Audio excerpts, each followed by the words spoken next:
He didn't know what was about to happen when he returned that wallet on a cold December night. You've probably walked past homeless people 1,000 times. Maybe you've given them spare change. Maybe you've looked away.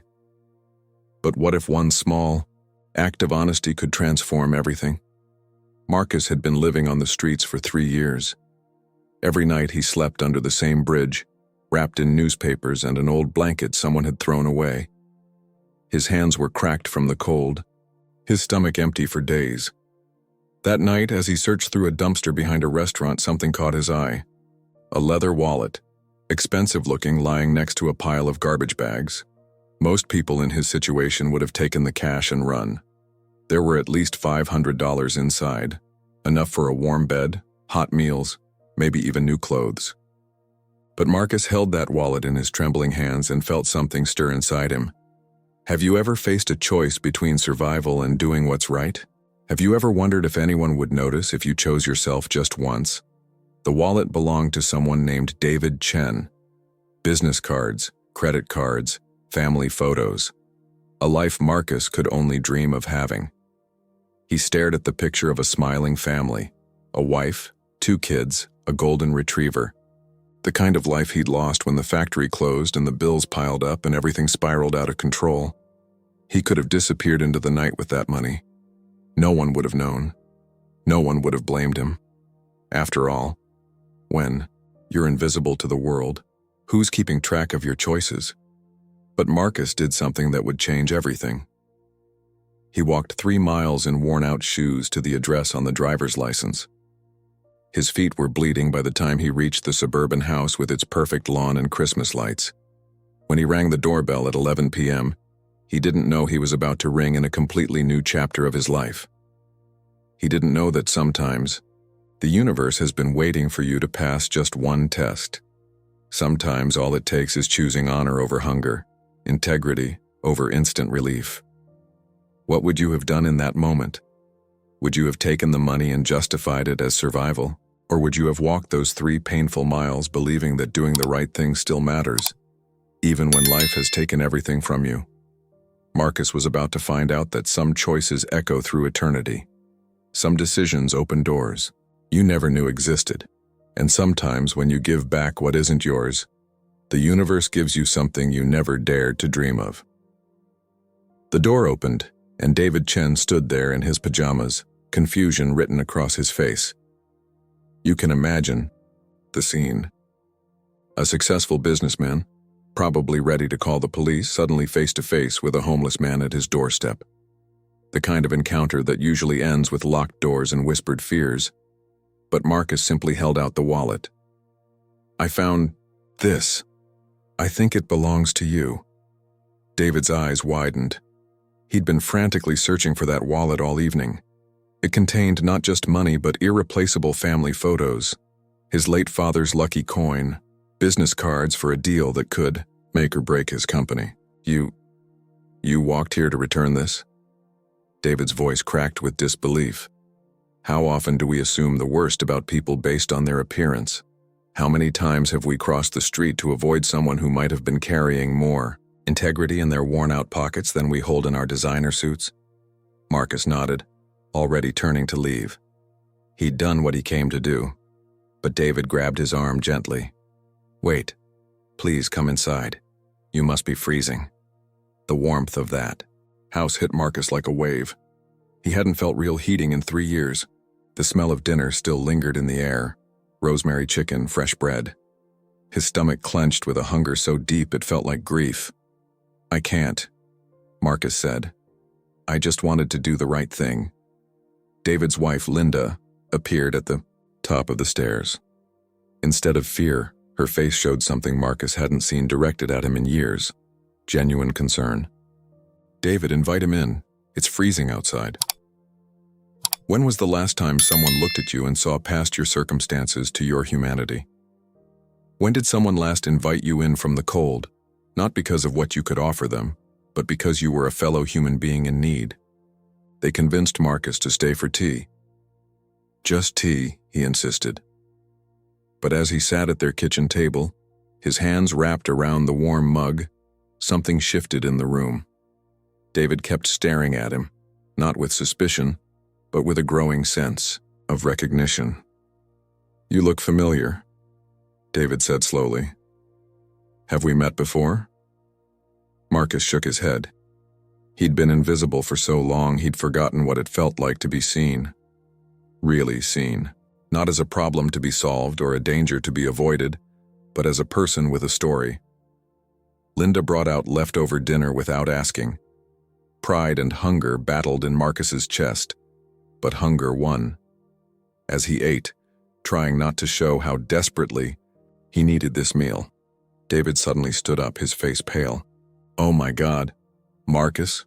Marcus Thompson?" The fork slipped from Marcus's hand. No one had called him by his full name in years. On the streets, he was just another face, another story of failure. But David was looking at him like he was seeing a ghost. "You taught me," David whispered. 20 years ago, high school math, you were my teacher." The silence that followed could have swallowed the world. You know those moments when past and present collide? When the person you were meets the person you've become, and the chasm between them feels impossible to bridge? Marcus stared at his former student, shame burning through him like acid. He remembered David, the quiet kid in the third row who struggled with algebra until something clicked. The boy who'd stayed after class for extra help, who'd written in his yearbook, "Thank you for believing in me when no one else did." "Mr. Thompson," David breathed, "you changed my life. You told me I could be anything I wanted if I just didn't give up. You said math was just another language, and once I learned to speak it, I could solve any problem. How do you reconcile the teacher who inspired futures with the man searching through garbage for his next meal? How do you explain that sometimes? Life speaks a language of loss that no amount of problem-solving can decode." Marcus tried to stand, to leave, but his legs wouldn't cooperate. The weight of what he'd lost, career, home, dignity, pressed down on him. "That was a long time ago," he managed to say. Linda gasped softly. "You were a teacher?" The story spilled out in fragments. The budget cuts that eliminated his position, the medical bills when his wife got sick, the foreclosure, the funeral he couldn't afford. The spiral that started with one missed payment and ended with him sleeping under bridges, holding a cardboard sign that no one read. David's eyes filled with tears. "After you helped me understand math, I went on to study engineering. I started this company because you taught me to see problems as puzzles waiting to be solved. Everything I have, it started with you believing in me. Can you imagine discovering that the homeless person you passed on the street had once shaped destinies? That the hand holding a cup for spare change had once held chalk, writing equations that unlocked futures? You saved my wallet," David said quietly. "But you saved my life first. 20 years ago, I was ready to drop out. My parents were getting divorced. I was failing everything, and then you stayed after school every day for a month to help me catch up. For free. You said everyone deserved a chance to understand." Marcus remembered those afternoons. The empty classroom, the patient explanations, the moment when understanding dawned in David's eyes. He'd gone home to his wife each night tired but fulfilled, never knowing that those hours would plant seeds that would bloom decades later. "That's just what teachers do," Marcus said, his voice rough with unshed tears. "No," David replied firmly, "that's what heroes do. And heroes don't sleep under bridges, not on my watch. The universe has a strange way of keeping score. Sometimes the kindness you plant in one season blooms in another, when you need it most. Sometimes the students you lift up become the hands that pull you from the darkness." Linda was already moving, pulling out her phone. "We have a guest room. You're staying here tonight. No arguments." Marcus wanted to protest. Pride is sometimes the last thing you have left when everything else has been stripped away. But David's next word stopped him cold. "You taught me that every problem has a solution if you just keep working at it." "Well, Mr. Thompson, consider this my homework assignment. 20 years late, but I think you'll find I've gotten better at solving complex problems." That night, Marcus slept in a real bed for the first time in 3 years. You forget what softness feels like when concrete has been your mattress. You forget the weight of real blankets when newspapers have been your only shield against the cold. He lay there, afraid to move, afraid he'd wake up back under the bridge and discover this was just another cruel dream. But morning came with the smell of coffee and bacon. Real coffee, not the watered-down stuff from the shelter. Linda knocked gently before entering with fresh clothes. These were David's father's. I think they'll fit. When was the last time you put on clean clothes that no one else had worn? When did fabric last touch your skin without the memory of someone else's life clinging to it? David was in the kitchen making calls. Marcus could hear fragments. Exceptional teacher, temporary circumstances, immediate opening. He wanted to tell David to stop, that charity felt like admitting defeat. But what's the difference between charity and justice? Between a handout and a hand up? I've been thinking all night, David said when Marcus joined them. My company runs an education program for underprivileged kids. We teach them coding, math, problem solving. But we've been looking for someone to lead it, someone who understands both the subject and the struggle.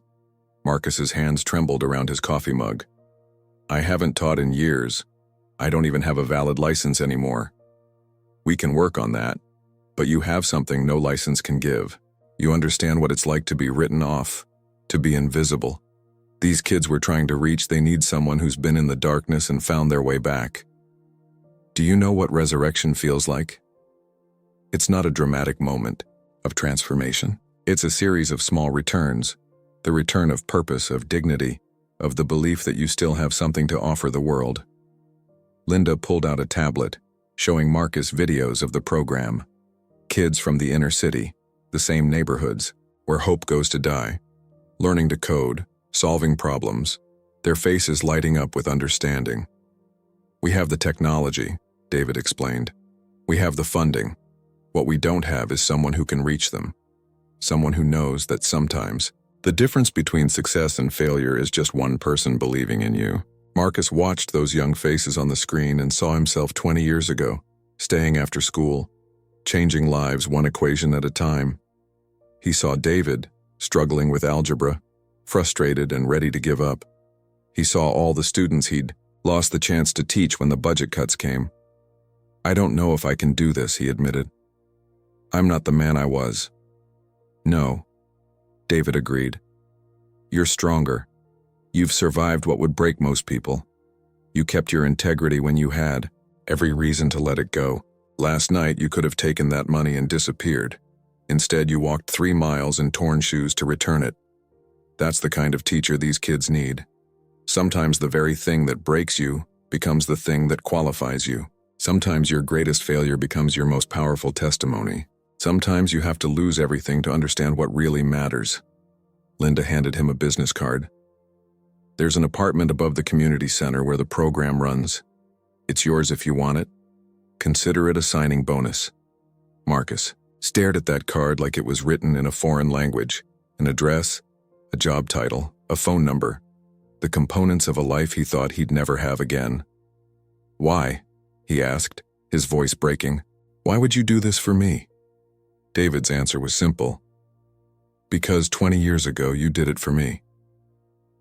The first day at the community center, Marcus stood outside for an hour, unable to enter. You know that feeling when opportunity knocks, but trauma makes you afraid to open the door? When you've been disappointed so many times that hope feels like setting yourself up for heartbreak? His reflection in the glass door showed a man he barely recognized. Clean-shaven, wearing David's father's suit, holding a briefcase Linda had filled with supplies. He looked like a teacher again, but inside, he still felt like the man under the bridge, unworthy of this second chance. You the new teacher? A voice made him jump. A teenager stood there, backpack slung over one shoulder, skepticism written across her face. You don't look like the others. What did the others look like? Marcus asked. Like they were scared of us. Like they were just here for the paycheck. She studied him with eyes too old for her 15 years. You look scared too. But different. Scared. Like you're scared of letting us down. How do children see through our masks so easily? How do they know which fears come from caring and which come from not caring enough? Marcus followed her inside. The classroom was state-of-the-art. Computers, smartboards, resources he could only have dreamed of in his old school. But the kids filing in looked exactly like the ones he used to teach, wary, defensive, already prepared for another adult to give up on them.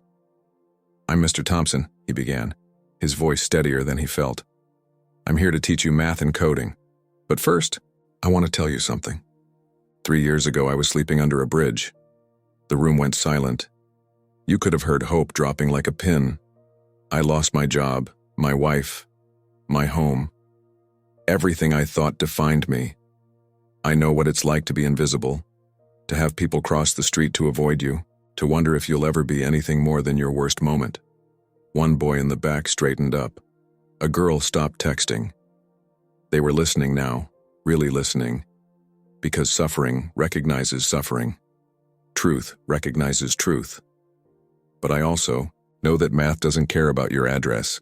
Code doesn't care about your past. Problems are just puzzles, and puzzles can be solved. I'm not here to save you. You don't need saving. I'm here to show you the tools. What you build with them is up to you. The girl who'd met him outside raised her hand. "Why'd you come back? From being homeless, I mean." "What changed?" Marcus thought about the wallet, the walk, the recognition in David's eyes. "Someone remembered that I had value beyond my circumstances. And then they gave me a chance to remember it too. That's all any of us really need. Someone to see us and a chance to prove we're more than our worst days." The weeks that followed were not easy. Some days the kids tested him, pushing boundaries to see if he'd give up like the others. Some days Marcus went home to his small apartment and wondered if he was fooling himself, if the streets had taken too much for him to give anything back. But then there were the breakthroughs. The moment when Jamal, who'd been labeled unteachable, solved his first complex equation. The afternoon when Maria, whose brother was in prison, wrote her first line of code and watched it bring something to life on the screen. The day when the entire class stayed after school voluntarily, working on a project together.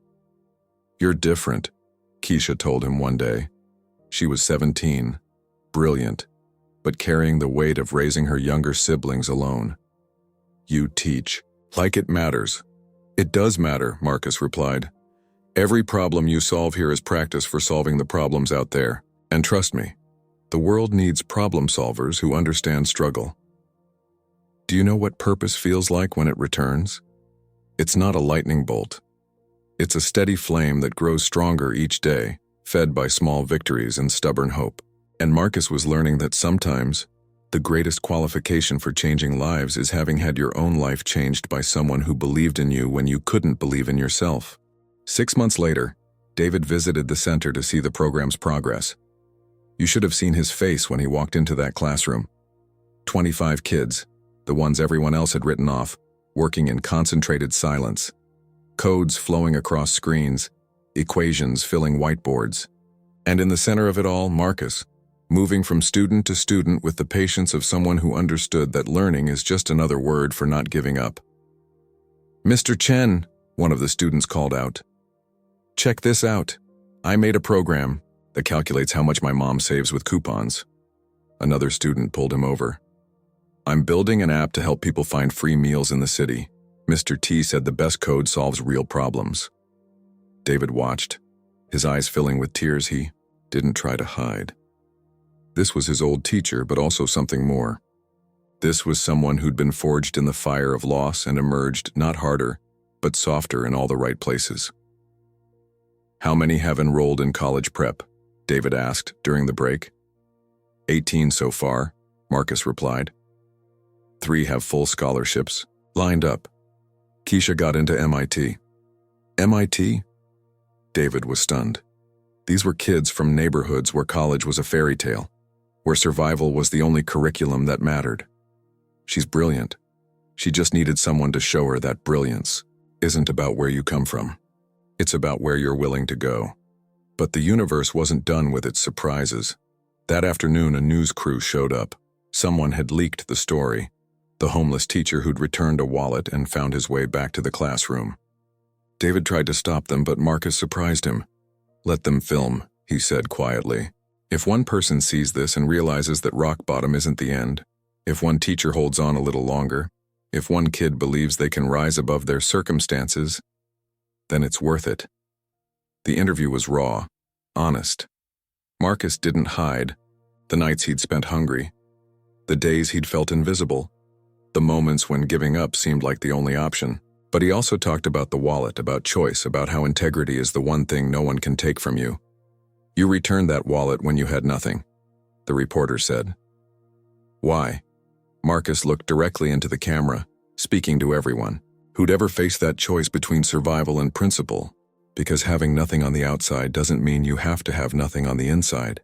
Because someday, someone might need to see that you kept your honor when keeping it cost you everything. Because the universe is always watching, even when it feels like no one else is. The story went viral, donations poured in for the program, but more importantly, applications flooded in. Not just from students, but from teachers. Teachers who'd been laid off, who'd lost hope, who saw in Marcus proof that purpose could survive even the darkest seasons. We're expanding, David told him a week later. 5 new centers. I want you to run the whole program. Marcus sat with that offer, feeling the weight of it. From sleeping under a bridge to running an educational program that could change thousands of lives, it felt like too much, like a dream that would evaporate if he reached for it. I still have days, he admitted to David. Days when I wake up afraid I'll lose it all again.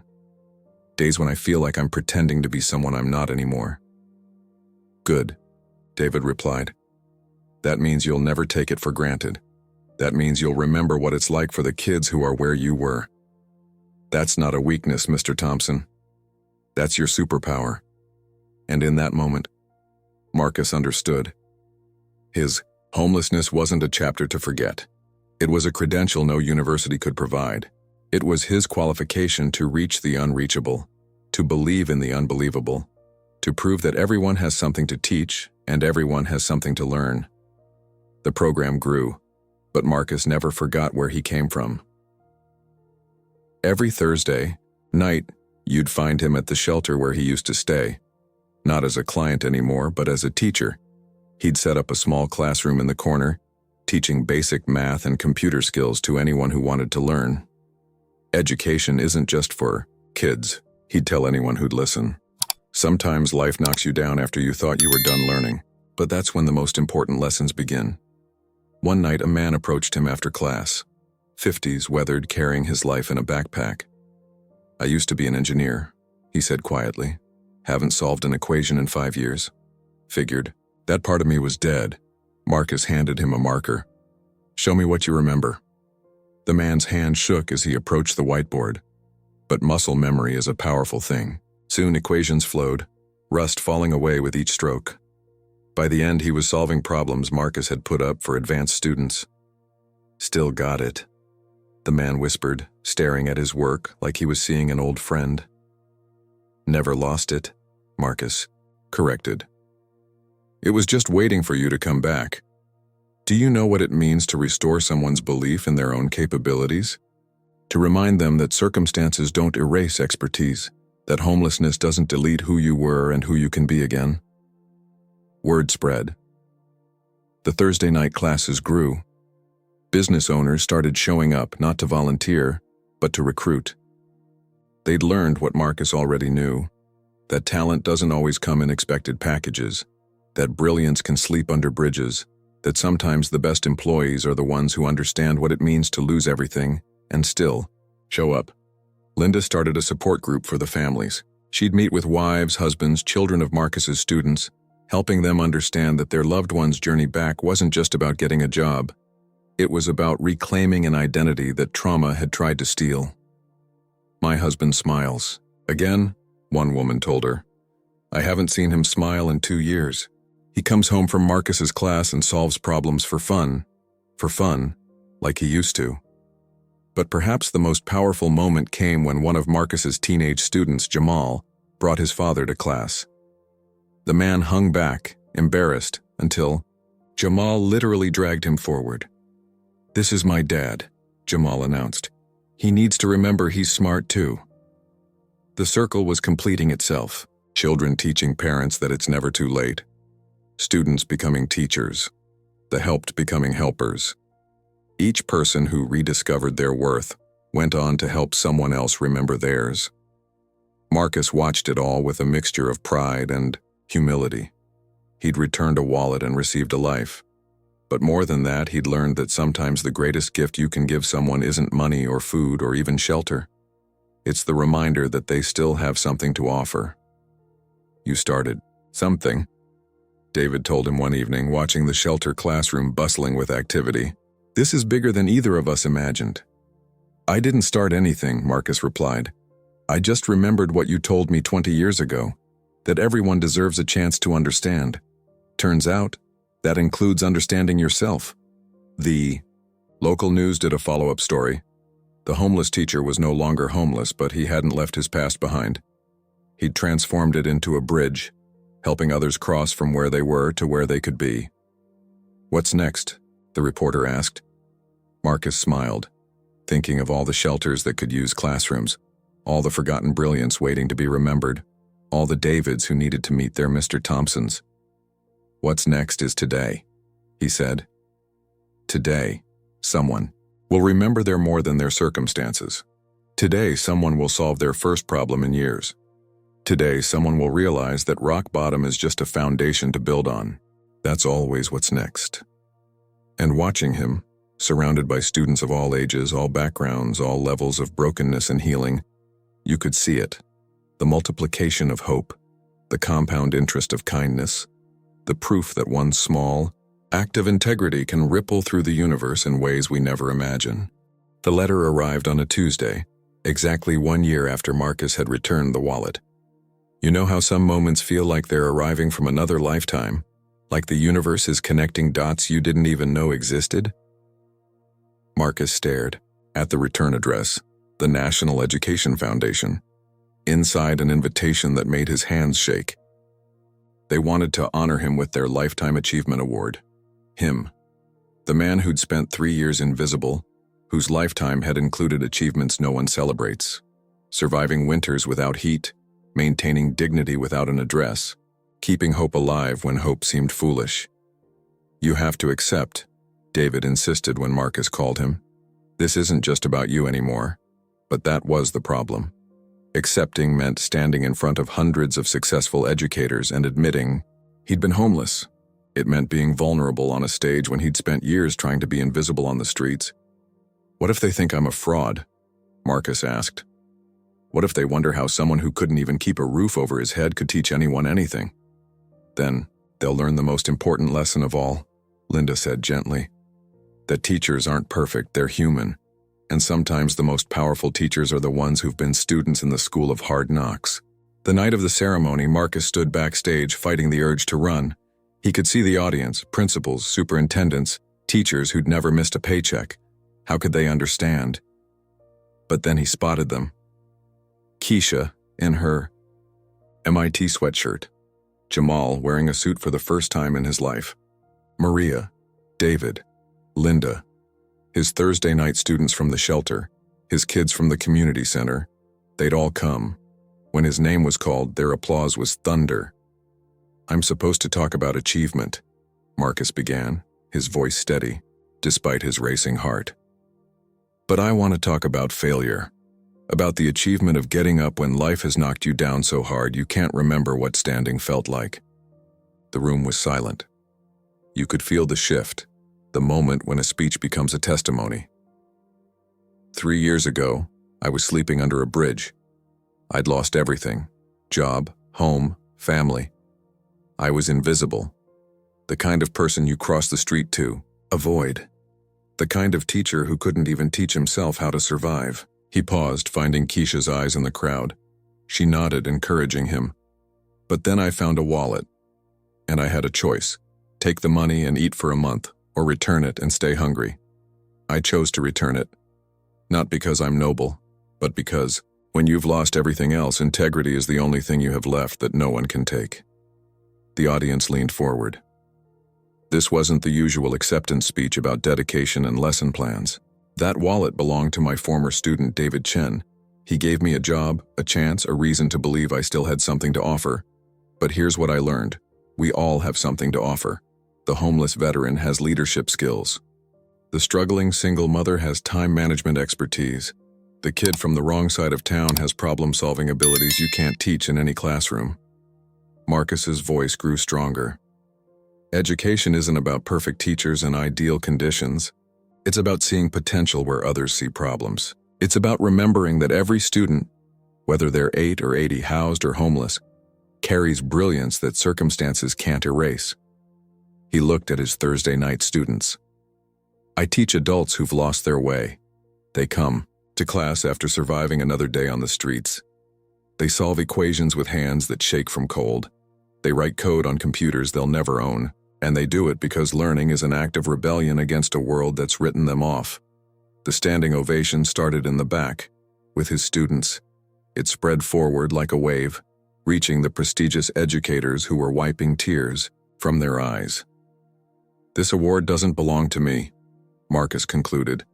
It belongs to every teacher who's ever struggled and kept teaching, to every student who's ever been told they're too old, too poor, too broken to learn, to everyone who believes that education isn't just about transmitting knowledge, it's about transforming lives. Later, at the reception, educators approached him with their own stories. The principal who'd been evicted but kept it secret, the teacher living in her car while teaching full-time, the superintendent who'd grown up in foster care. "Thank you for saying what we couldn't," one teacher whispered, "for reminding us that our struggles don't disqualify us, they qualify us to understand our students better." Marcus realized then that his story wasn't unique. It was universal. Everyone had their bridges, their nights of despair, their moments of choosing integrity over survival. His willingness to share his story had given others permission to acknowledge their own. The award changed everything and nothing. Marcus still taught at the community center, still ran the Thursday night classes at the shelter, still woke up some mornings afraid it would all disappear. But now he had a platform. Schools started inviting him to speak, not just about teaching, but about resilience, about how to reach the unreachable students, about how to see potential in the seemingly hopeless. Every difficult student is fighting a battle you know nothing about, he'd tell rooms full of educators. Your job isn't to win the battle for them. It's to give them weapons, knowledge, confidence, the belief that they're worth fighting for. One presentation changed a life in ways Marcus couldn't have imagined. A teacher approached him afterwards, tears streaming down her face. "I was ready to quit," she admitted. "I have a student, reminds me of your Jamal. Angry, defensive, brilliant, but hiding it. I've been taking his rejection personally. But you're right, he's not rejecting me. He's protecting himself from more disappointment." 6 months later, she sent Marcus an email. That student had just won a state mathematics competition. He'd dedicated his victory to Ms. Martinez, who saw through my armor. But the most profound impact was on Marcus himself. He started therapy, finally dealing with the trauma of losing his wife, his home, his identity. The therapist, Dr. Williams, had her own story of redemption. "I was an addict," she told him in their first session. "Lost my license, my practice, everything. Someone gave me a second chance, and now I specialize in helping people rebuild. We're not defined by our falls, Marcus. We're defined by how we rise." Healing isn't linear. Some days, Marcus felt like the accomplished educator everyone saw. Other days, he felt like the man under the bridge, unworthy of the accolades. But he learned that both were true. Both were him. The broken and the healed, the fallen and the risen existing together. "You carry your past with you," Dr. Williams explained. "Not as a burden, but as a bridge. It connects you to people still in that place. Your visibility gives them permission to believe they can be visible too." The program expanded nationally, community centers in 10 cities reaching thousands of students. But Marcus insisted on keeping the shelter classes. Every Thursday without fail, he'd be there. One night, a woman approached him after class. Professional, clothes, confident bearing. Nothing to suggest she belonged in a shelter. "I'm not homeless," she said quietly. "I'm a CEO, but I heard about what you do here and I had to see it for myself." She watched the class, saw men and women society had discarded solving complex problems, supporting each other, laughing at Marcus's bad math jokes. "My company has a skills gap," she said afterwards.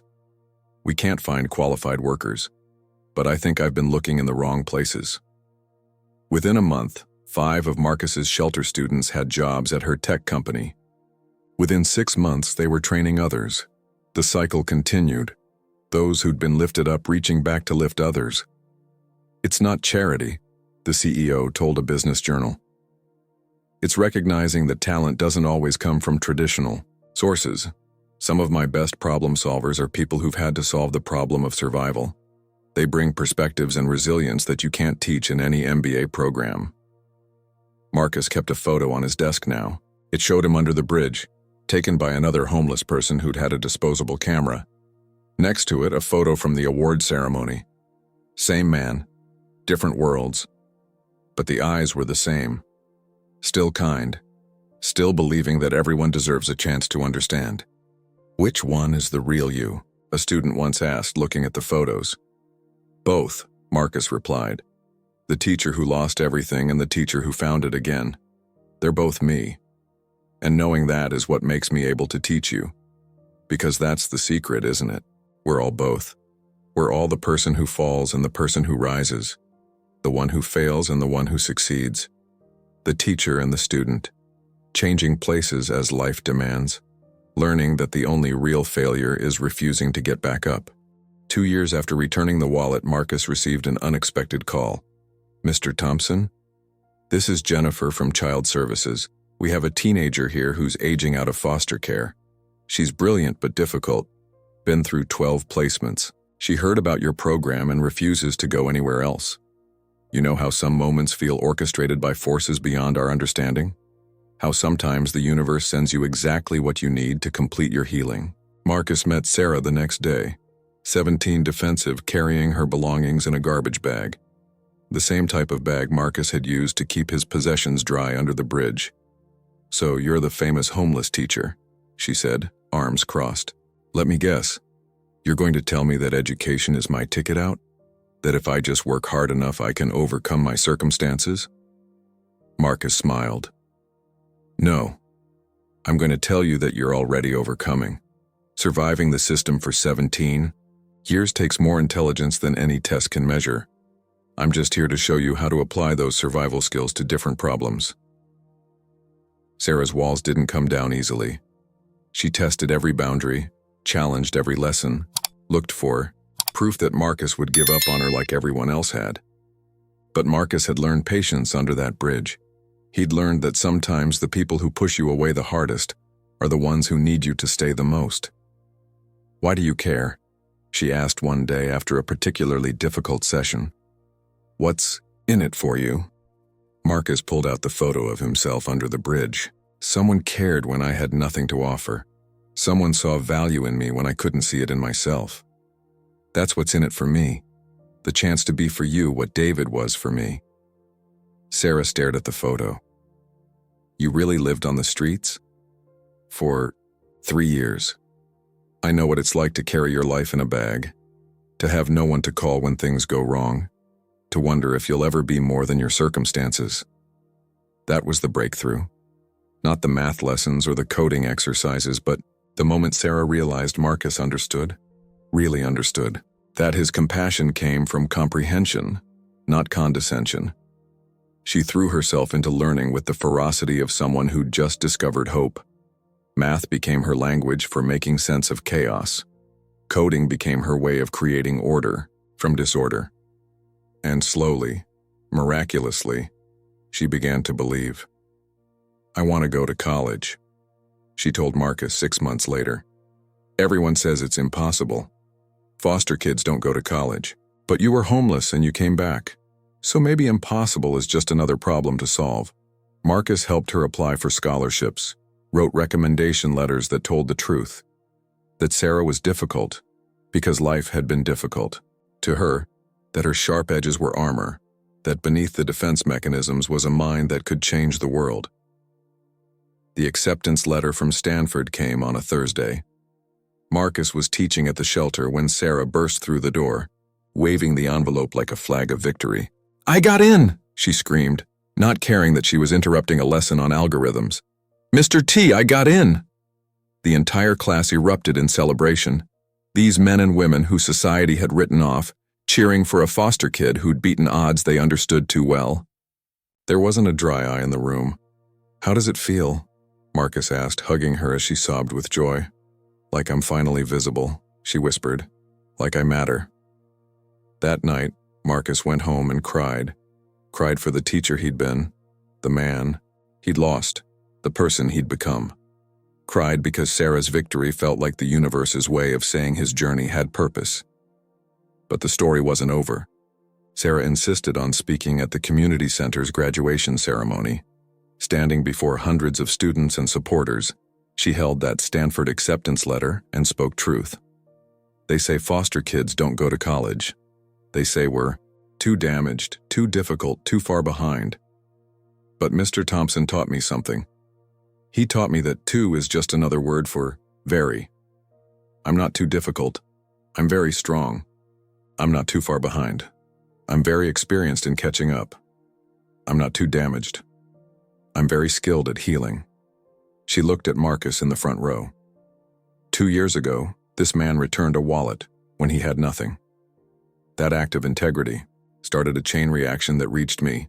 Now I'm going to Stanford, and someday I'll start my own chain reaction. That's how the world changes.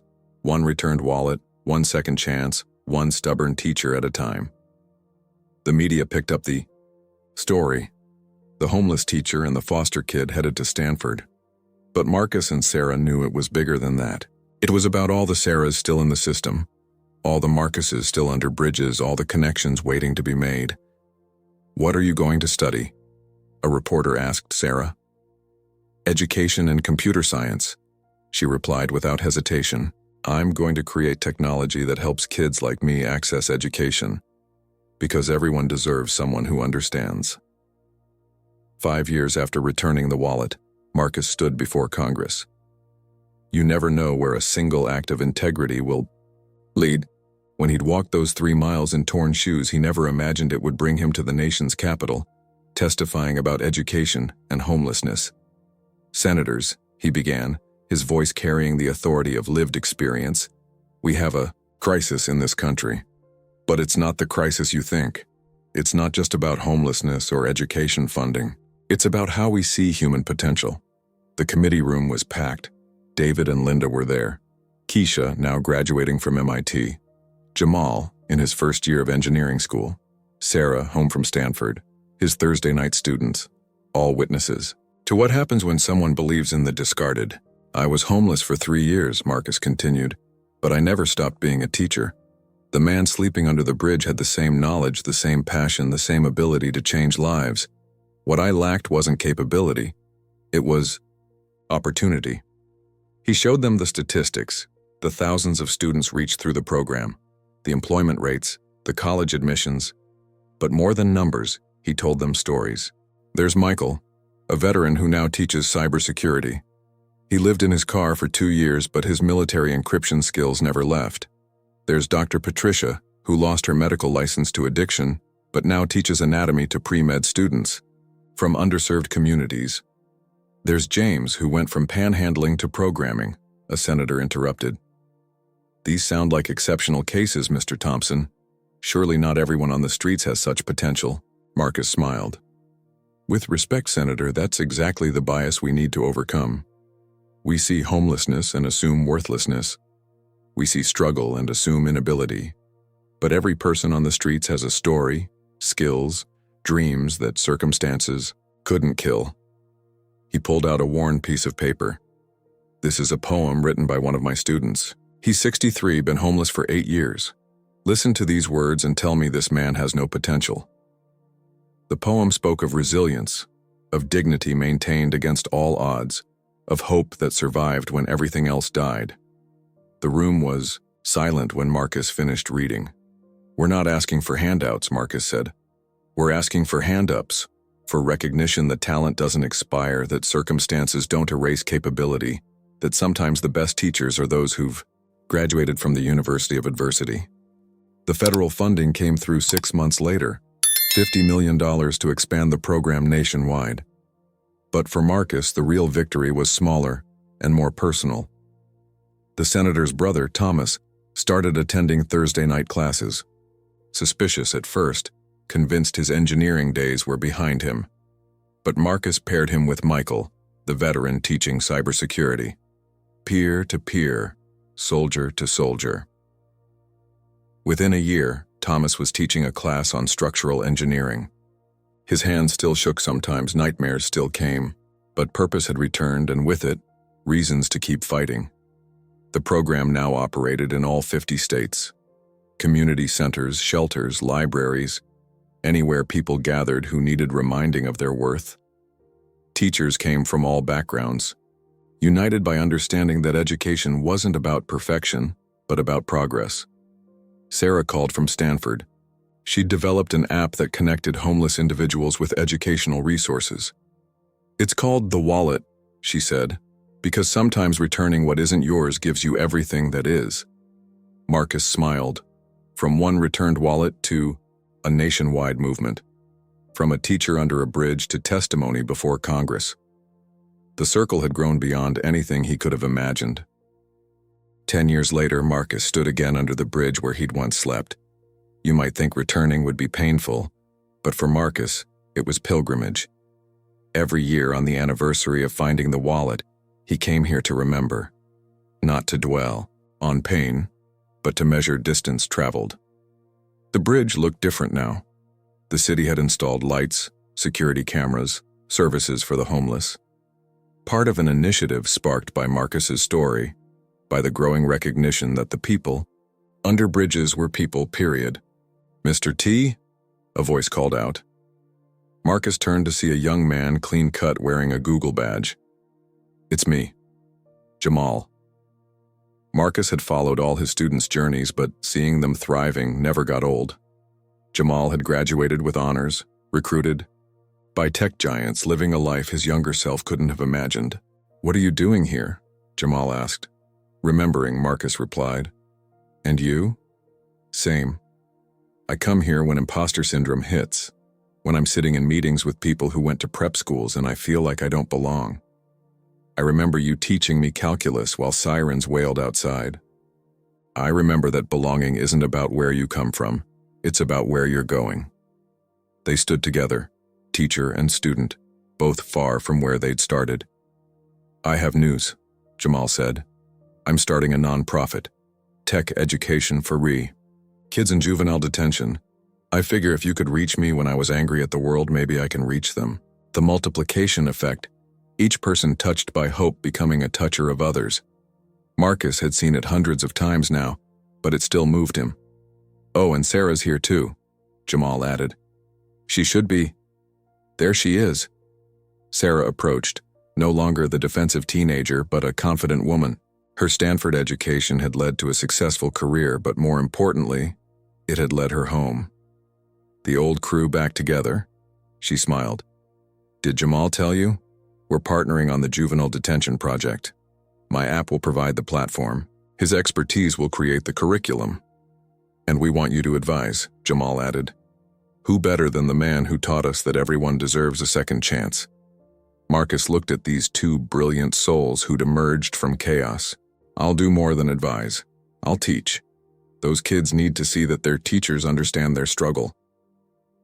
They were joined by others as the day went on. David and Linda, Keisha, now Dr. Keisha, running a research lab at MIT. The senator whose brother Thomas had become one of the program's best engineering teachers.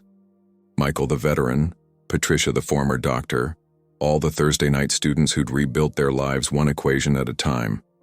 It had become a tradition, this gathering under the bridge. Not a sad remembrance, but a celebration of resilience. Proof that rock bottom could be a foundation, that the lowest point could become a launching pad. 10 years ago, David said, addressing the group, a man experiencing homelessness returned my wallet. That act of integrity started something none of us could have predicted. Marcus, you didn't just return my wallet. You returned faith in human potential. Marcus shook his head. I just did what was right. You all did the hard work of rebuilding. No, Sarah corrected. You showed us we were worth rebuilding. That's the difference between charity and transformation. You didn't see us as problems to be solved. You saw us as people with problems we could solve ourselves, with the right tools. As the sun set, they shared stories. The business owner who, now hired exclusively from the program. The school district that had implemented Marcus's methods district-wide. The thousands of students who discovered that their circumstances didn't define their capabilities. What's next? Someone asked. Marcus smiled. Tomorrow. Tomorrow someone will walk into a classroom feeling worthless and walk out remembering their worth. Tomorrow, a teacher will see potential where others see problems. Tomorrow someone will choose integrity over immediate gain and start a chain reaction they can't imagine. He looked at the bridge above them, once his ceiling, now just concrete and steel. This bridge sheltered me when I had nowhere else to go. But you all became my shelter. You gave me purpose when I had lost everything. You reminded me that teaching isn't about what you know. It's about believing that everyone can learn. Marcus Thompson had been a teacher. Then he'd been homeless. Then he'd been a teacher again. But really, he'd been the same thing all along. A human being who believed in the potential of other human beings. And sometimes that's all it takes to change the world. One returned wallet. One second chance. One teacher who refused to let circumstances define capability. That's how the universe works. Not through grand gestures, but through small acts of integrity that ripple outward, touching lives, changing destinies, proving that no one is disposable, everyone is educable, and hope is the most practical thing you can carry. The wallet is in your hands. What will you do with it? Like this video. Subscribe to the channel. Share your own story of integrity in the comments below.